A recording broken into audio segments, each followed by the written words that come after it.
पन्नगे च सुरेन्द्रे च कौशिके पाद संस्पृशि निर्विशेष मनस्काय श्री वीरस्वामिने नमः।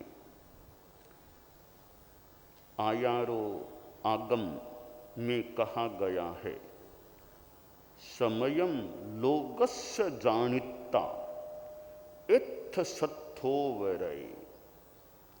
हमारे ये शास्त्र हैं जिन्हें हम आगम कहते हैं, जिनसे अतीन्द्रिय विषयक बातें भी प्राप्त की जा सकती हैं और विभिन्न विषयों का वर्णन इन शास्त्रों में मिलता है।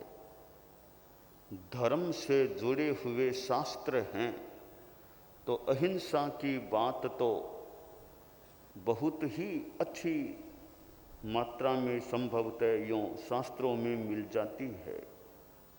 यहाँ एक अहिंसा का सूत्र दिया गया है, समयम लोगस्य जानिता इत्थ सत्थोवरय, कि समयम समता समानता, यह जो प्राणी जगत है उन सब में आत्माएं हैं, सबकी आत्माएं समान हैं।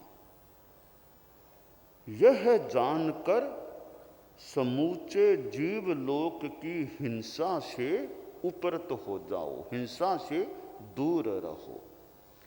आत्माएं समान कैसे हैं कि मात्रा में भी हर आत्मा एक समान प्रदेशों वाली, अवयवों वाली होती है। असंख्य प्रदेश यानी असंख्य अवयव हर आत्मा के होते हैं और वे असंख्य अवयव अगर फैल जाएं तो पूरे लोक में एक ही आत्मा फैल सकती है और संकुचित होती है। एक कुंथु से भी छोटा जीव हो, छोटा शरीर हो, उसमें आत्मा समाविष्ट हो सकती है। छोटे से शरीर में अनंत आत्माएं समाविष्ट हो सकती हैं। तो पहली समानता यह है कि हर आत्मा एक साइज वाली है, संकोच विस्तार अपना अपना हो सकता है। दूसरी समानता यह है कि सुख आमतौर से हर प्राणी को प्रिय है, दुख सबको अप्रिय है। सब जीना चाहते हैं, मरना नहीं चाहते सामान्यतया। इसलिए किसी भी जीव की हिंसा मत करो। अब यह अहिंसा का जो उपदेश है, इसमें यह भी एक तथ्य लगता है कि शरीरधारी प्राणी है वो किसी रूप में चाहे अनचाहे जीव हिंसा हो भी सकती है। क्यों हो सकती है कि हम मनुष्य हैं, अब शरीर है, अब जीवन है, तो शरीर को टिकाने के लिए, जीवन को चलाने के लिए भोजन भी चाहिए, पानी भी चाहिए, हवा भी चाहिए। अब भोजन हम करते हैं तो भोजन के निर्माण में भी जीव हिंसा संभव है। जल पीते हैं तो पानी में, पानी भी सजीव है, ऐसा जैन शास्त्र में बताया गया है। तो पानी सजीव, पानी पिएंगे तो भी हिंसा है। यों शरीरधारी के लिए जीव हिंसा से पूर्णतया मुक्त होकर जीना यह मुश्किल या असंभव सा है। तो कहा ठीक है, यह हम मान लें आवश्यक कोटि की हिंसा है। साधु के 5 महाव्रत होते हैं। पहला महाव्रत है सर्व प्राणातिपात विरमण, कि सब प्रकार के जीवों की हिंसा से बचना, इसलिए कि साधु भोजन भी खुद नहीं पकाए, कि भोजन पकाओगे अग्नि का उपयोग करना पड़े, वनस्पति का उपयोग, जल का उपयोग, तो जीव हिंसा हो सकेगी। और कई छोटे मोटे कसारी आदि जीव भी कोई मर जाएं तो मर जाएं, तो कि साधु को भोजन पकाना नहीं, ताकि जीव हिंसा से बचाव हो सके। तो खुद नहीं पकाना, दूसरों से पकवा लें तो भी हिंसा है। साधु के लिए दूसरा कोई भोजन बनाएगा तो वो हिंसा करेगा, तो दूसरों से पकवाना भी नहीं, ये खुद को भी नहीं पकाना, साधु के लिए दूसरा कोई पकाए तो भी नहीं लेना, तो शरीर अब कैसे चलेगा। तो शास्त्र में कहा मधुकर भंवरे की तरह, जहाँ दुमस्य पुप्फेषु भमरो आ वियई रसम नय पुप्फम किला में ई सोय पीणे ई अपयम, कि भंवरा एक फूल पर जाता है, थोड़ा सा रस लेता है, सारा नहीं, थोड़ा सा, दूसरे फूल पर गया थोड़ा सा, आगे थोड़ा, यूँ थोड़ा थोड़ा रस लेकर अपना काम चलाता है, फूल को नष्ट भी नहीं करता, थोड़ा थोड़ा रस लेकर काम चलाता है।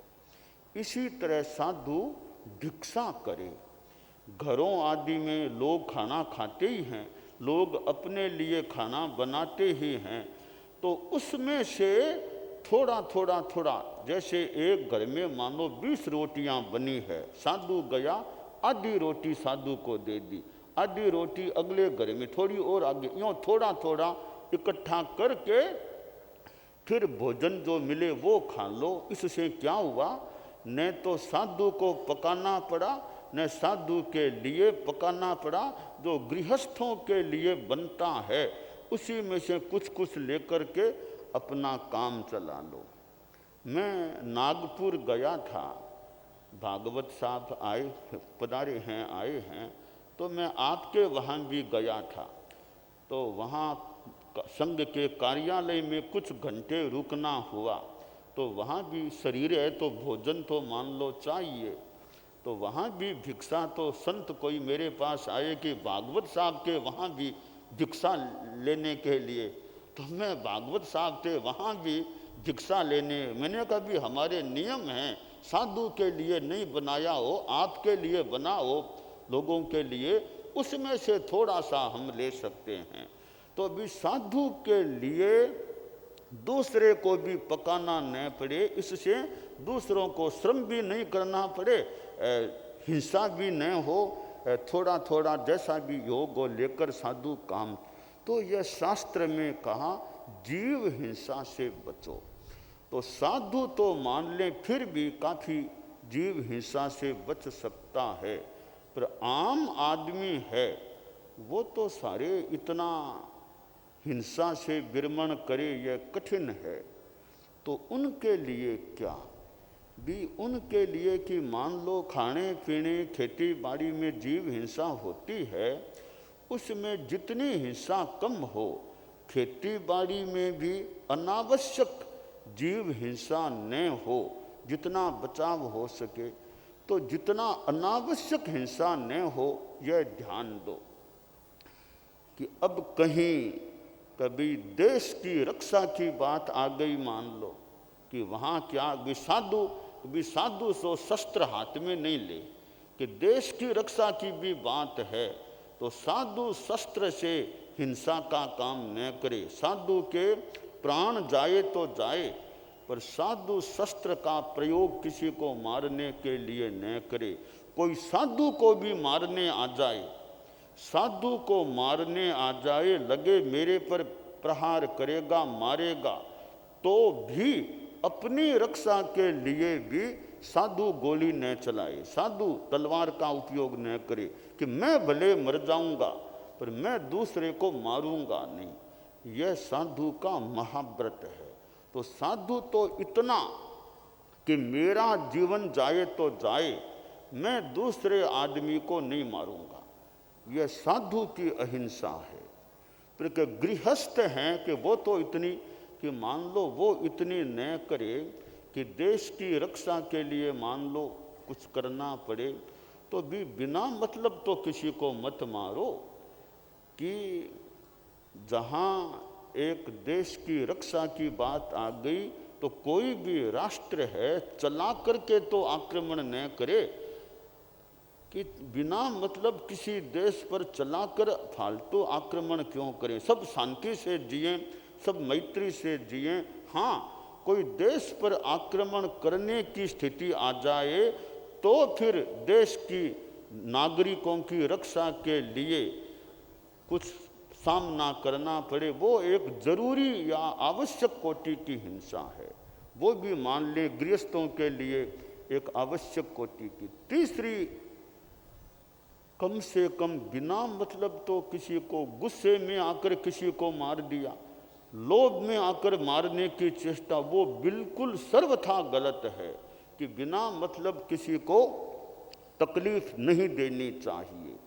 तो यह शास्त्र में कहा गया, समयम लोकस्य जानिता इत्थ सत्थोवरे, कि समानता है प्राणियों में इसलिए मारो मत, और क्षमा का भी परिचय दो, कहीं क्षमा माफ कर दो। एक माँ के दो बेटे थे, एक बड़ा बेटा एक छोटा बेटा। कोई किसी के साथ कुछ बात हो गई तो बड़े बेटे की किसी ने हत्या कर दी, मर्डर कर दिया। माँ को बड़ा दुख हुआ कि मेरे बेटे को मार दिया। माँ के आंसू सूख ही नहीं रहे थे, बार बार बेटे की याद। छोटा बेटा बोला, माँ मेरे भाई को मार दिया, वो तो मार दिया, मारने वाला भाग भी गया, पर मैं संकल्प करता हूँ कि पूरा प्रयास करूँगा मेरे भाई के हत्यारे को पकड़ करके तुम्हारे पास लाऊंगा और तुम्हारे सामने उसका सिर और धड़ अलग अलग करूँगा, यह मैं संकल्प करता हूँ। वो छोटा बेटा अपने भाई के हत्यारे की खोज में निकला। कई बरस लग गए, बरसों के बाद वो हत्यारा पकड़ में आया। उसको पकड़ करके माँ के सामने लाया कि माँ, ये मेरे भाई का हंता हत्यारा, अब मैं तुम्हारे सामने इसका सिर धड़ से अलग इसका सिर काटता हूँ। वो बेचारा डरा हुआ था जो हत्यारा था कि यह मुझे मारेगा, एकदम सहमा हुआ भयभीत था।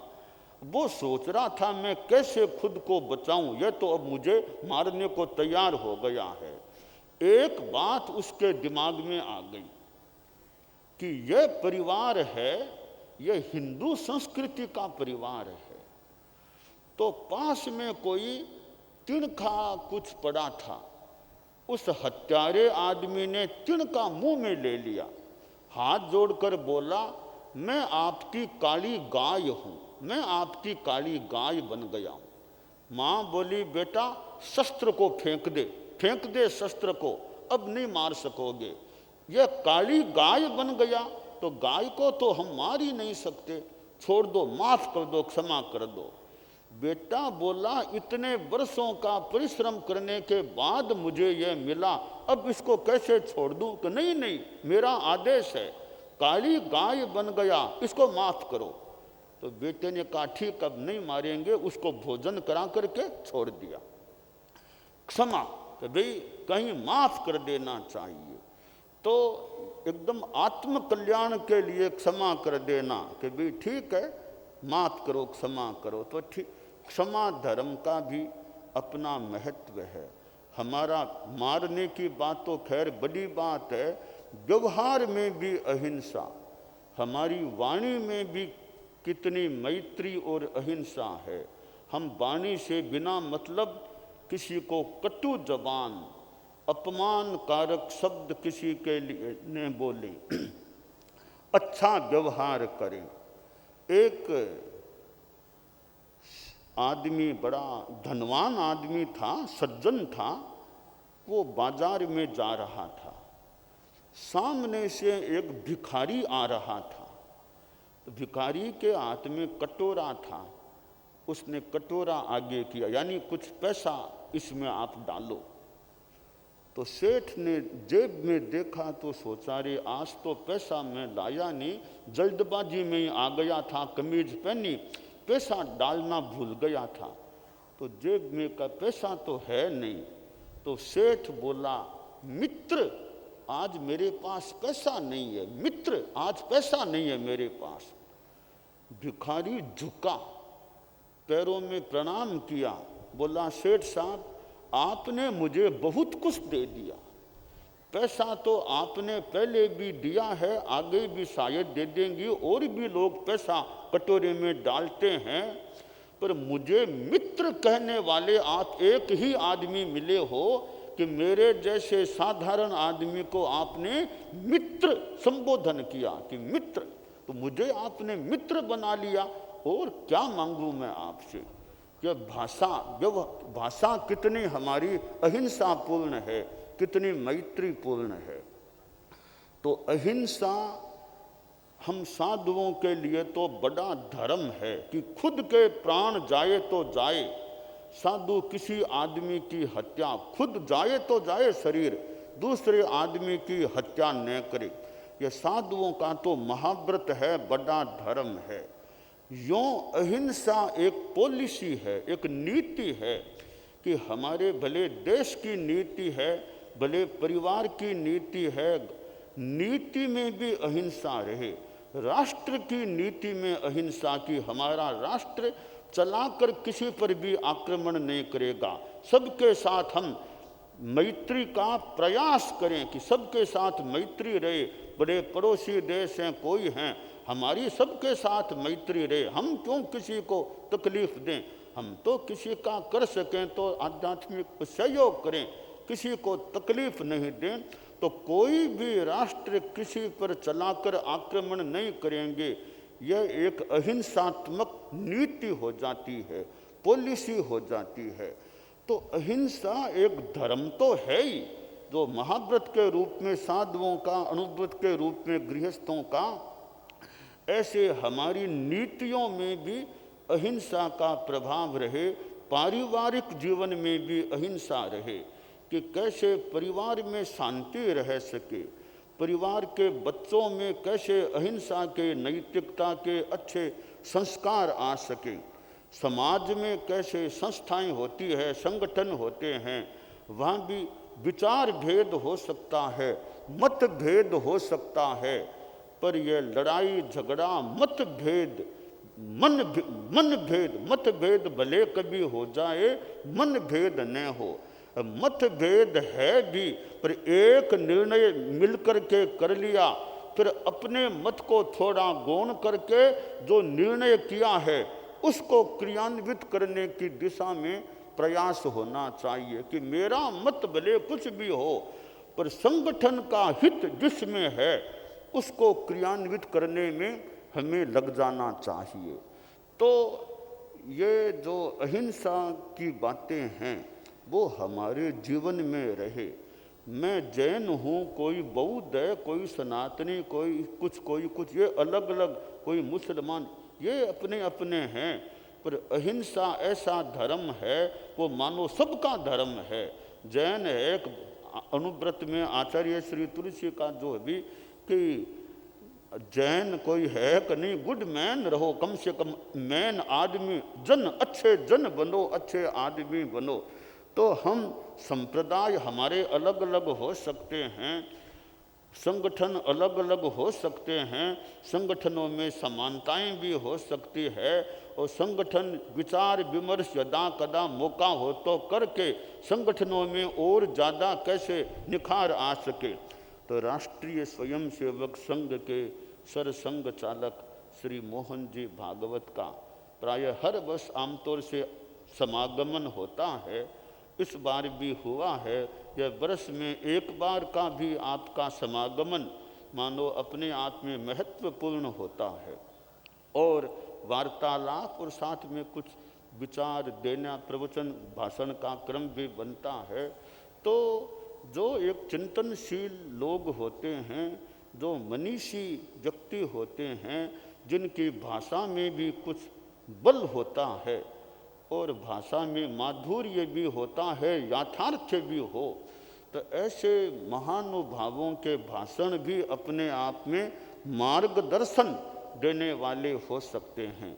तो आज श्री भागवत साहिब का यहाँ सूरत में हमारे चतुर्मास में आना हुआ है और इधर राष्ट्रीय स्वयंसेवक संघ के 100 वर्ष शताब्दी का प्रसंग है, संदर्भ है। और हमारे यहाँ हमारे प्रथम गुरु आचार्य भिक्षु के जन्म की 3री शताब्दी अगले आषाढ़ महीने में शुरू होने वाली है। इधर भगवान महावीर की 2550वीं निर्वाण का वर्ष का भी संदर्भ है।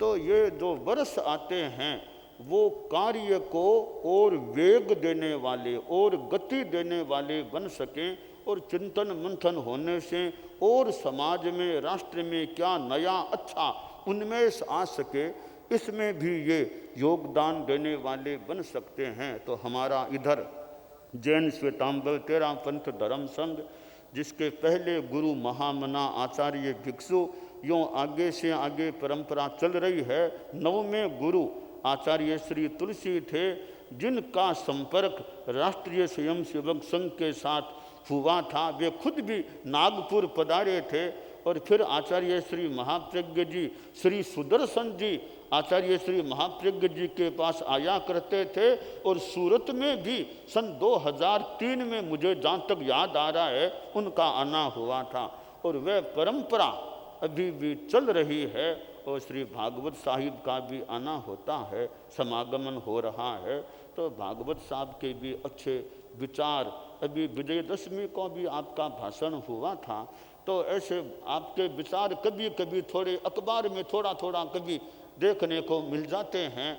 तो और भी अच्छे विचारों से लोगों को अच्छा धार्मिक आध्यात्मिक लाभ मिलता रहे। और जितना हम अहिंसा, संयम, तप, ये तत्व जितने समाज में रह सकें कि गृहस्थ भले ठीक है, राष्ट्र को भी देखना है, समाज को भी, उसके साथ जितना अहिंसा को रखा जा सके। कि अहिंसा है तो शांति रहेगी, संयम है तो शांति रहेगी, जीवन अच्छा रहेगा। अहिंसा और संयम नहीं रहेंगे, हालांकि ऐसा कभी होता नहीं कि अहिंसा नहीं रहेगी, हमेशा रहेगी, संयम हमेशा रहेगा। तो जितनी ज़्यादा मात्रा में अहिंसा संयम रहेंगे, तप रहेगा, तो आत्मा अच्छी रह सकेगी, समाज अच्छा रह सकेगा। तो यह भागवत साहब का समागमन भी प्रेरणा देने वाला सिद्ध हो। मंगल का।